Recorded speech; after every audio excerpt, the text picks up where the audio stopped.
So I promised some students at high school that I would edit this photo and show how I got to my final results. And I have a few photos here to choose from. And if we go all the way to the left,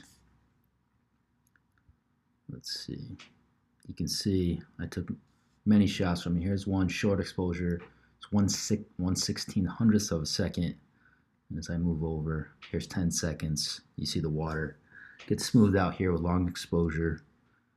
And then if we go a little bit longer, 13 seconds, 20 seconds, and here we are back at 10. I'm going to go with the 20 seconds and just zoom in just to make sure I got things in focus. So it's loading.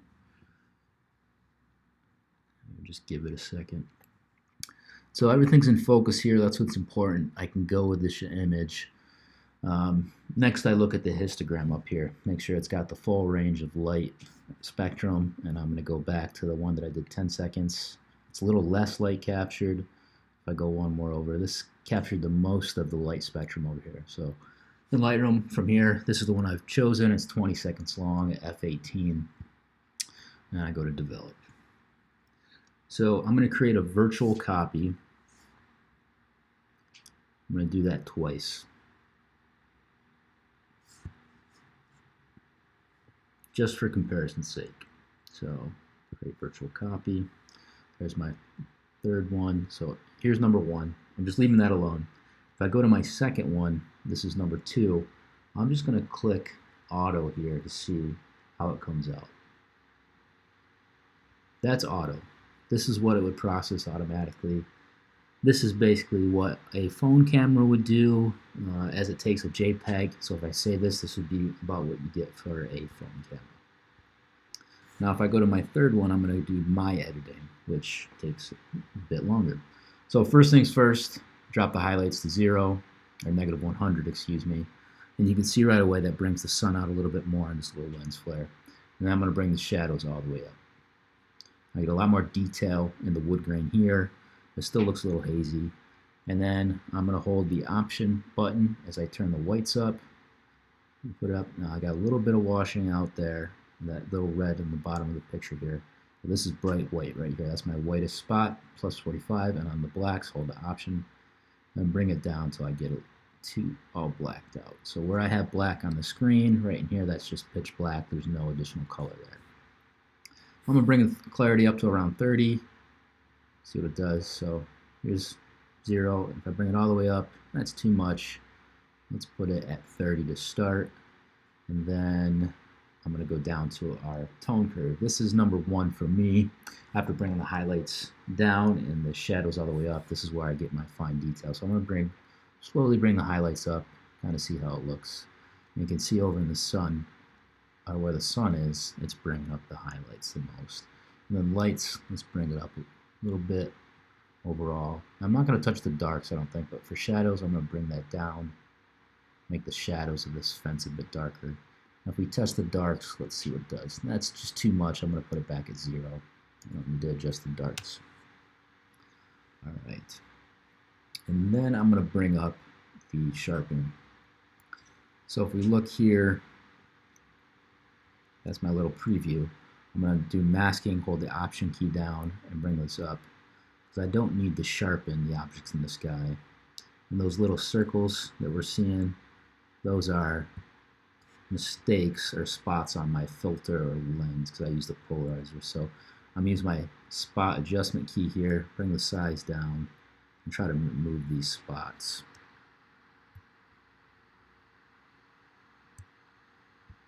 Okay, and I got one in the water here actually. A couple of them. So I don't know what that is, but I'm going to remove it. And that was unintentional, but I don't want to mess with it. Okay. There we go. And then I got a couple more up here I need to do. So there's that one.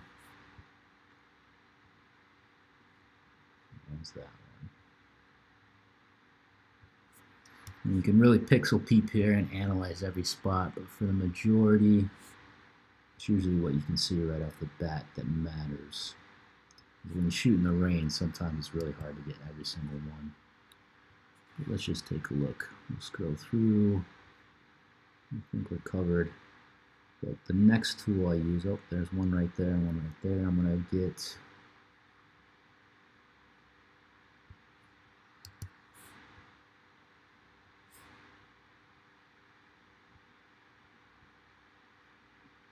I see one here too, barely noticeable.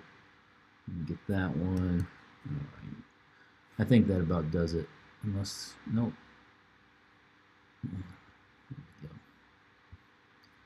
Man, this is really early in the morning. This is right at golden hours. The sun's rising, and this is across from Manhattan. So I'm in Jersey City right now at a pier checking out this shoot. So I'm going to go down here to dehaze, or it's actually up at the top. I'm going to turn this up to try to clear up some of the sky. There we go. I'm going to leave that at 30. I'm actually going to turn the clarity up a little bit. Yeah, like that. And then I'm going to adjust the exposure.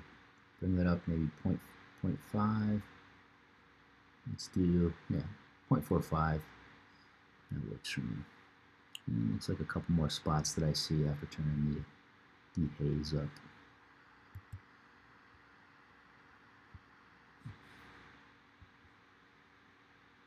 So it's really important to keep your lens clean. You see people walking around with the lens cap off their camera, walking around the city.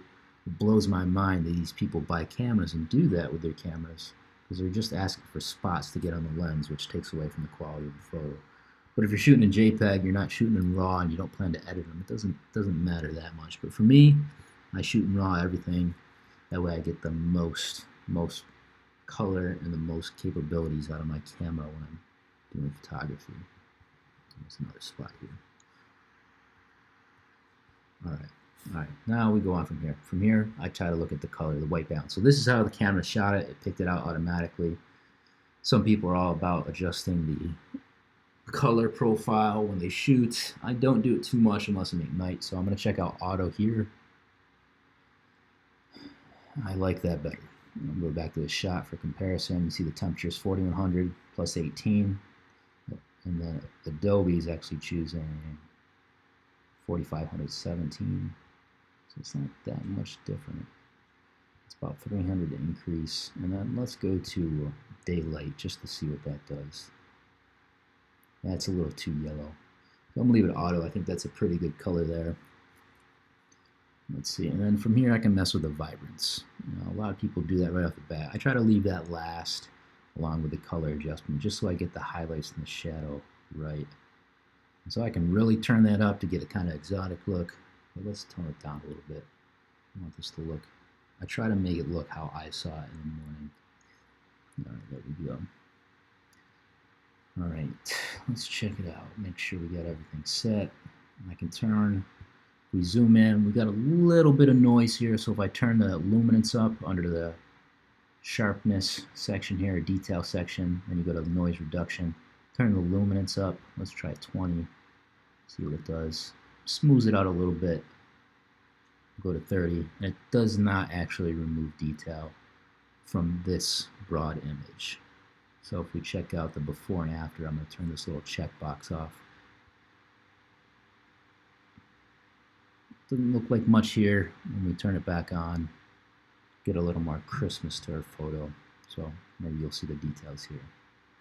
There we go. A little bit of grain, see miscolorings, and if I turn it back on, it's still sharp, but it smooths it out, gets better color profile right there. So if you were to do a print, you don't get that sporadic red and green color here. It's a nice gradient of gray. You still got the good lights in the tower there. And I actually want to clean that spot up. That might be a duck. It actually looks like a duck right there, but let's get rid of the duck. We don't need a duck in our photo. Okay. All right. And then we're going to go down to the camera profile or lens correction, remove chromatic aberration. Now I'm going to turn the enable profile corrections off. So this is the correction applied for the lens I use, just to give you an idea there. Let's see. I may like it.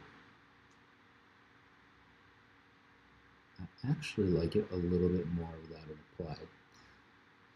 All right, and then transform. This is really good to use if you're shooting at different angles, if you want to get perfectly level.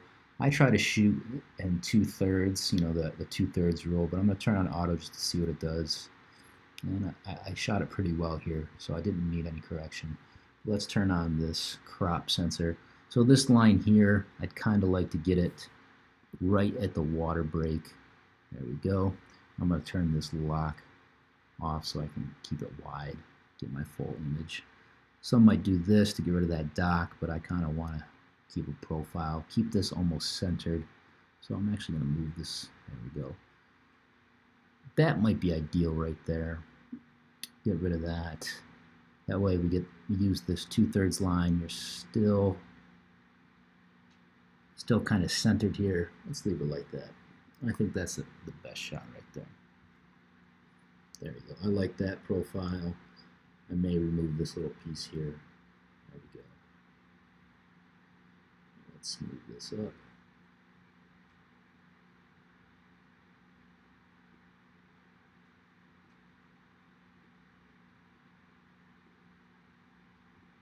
I don't know what's going on there. Let me go to clone, change it up from here.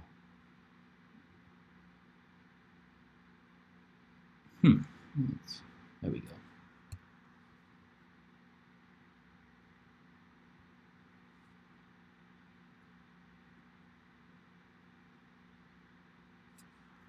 No, better. You can't even tell now. All right, so I think we're all set with this photo. Let me check it out, go over everything. I'm gonna check a little bit of highlight toning here. I'm gonna see what if I give it a little yellow, see what it does. That's a little too much. All right. Let me turn that on and off, see what effect it did. I like it a bit, and then the clarity's up at 88. Let me turn that down.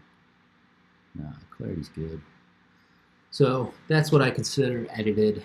I like that a lot. That looks good to me. So if we go back to our original, I can go click this RA, and it gives us a comparison, or excuse me, YY. So you can see the difference between the two. Yeah, it's a big difference. But if we just look at this, and then I go to my left here, check this photo out. This is the automatic applied by Adobe and probably your camera phone. So this is raw, this is the automatic, and then this is my adjustments. Let's see here. It's still loading. Okay. So those are my adjustments. Still got a little bit of vignetting I could correct. But let me pull up my website and take a look at how I adjusted from there. Here's my website. Where's that photo at? There we go. So this is what I posted on my website here. And then if we scroll, change the window up. Similar, I did crop it out a little bit more, made it a bit darker. So this is a bit brighter. You know, I could change it up. I could make it a little bit darker. So if I drop this down to 0.35, it might be closer. Yeah, I think this looks better than actually what I published. So I got a little bit more of the yellow here. This looks a little more realistic. But there you have it. That's a quick edit. Show you the comparison between raw and how close I got to the original. So I can still mess with this a little bit more, make it a little more shaded, which if I bring it down to plus 0.2, yeah, that might be closer. And adjust the vibrance and a couple other things. So that looks pretty good to me though. So this is sunrise across Manhattan. There's Freedom Tower right there. If you got any questions, just leave a comment or shoot me a message. Thanks.